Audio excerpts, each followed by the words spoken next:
Des taxes sur le diesel ou augmentation du prix de vente, pour tous les propriétaires de voitures diesel, l'avenir est flou. Le temps où acheter ce type de voiture était avantageux financièrement est pourtant révolu. Aujourd'hui, les acheteurs se tournent davantage vers les essences, avec seulement 2 000 € d'écart à la vente.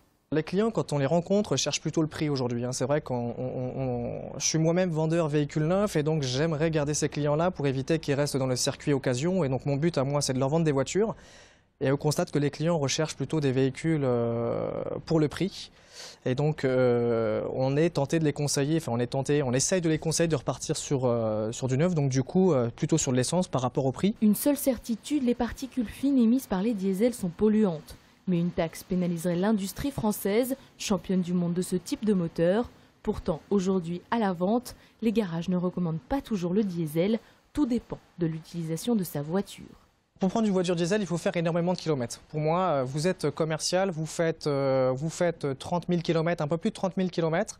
Je n'aurai pas le choix que de vous orienter sur du diesel, parce que ce ne sera pas rentable pour le client tout simplement, et qu'en faisant des calculs très simples, on s'aperçoit qu'il est plus rentable pour le client de prendre du diesel.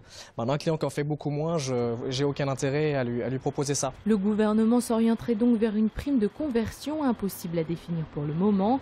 Mais le but est d'éviter une nouvelle prime à la casse qui favoriserait des constructeurs étrangers et de réduire le nombre de véhicules diesel en circulation.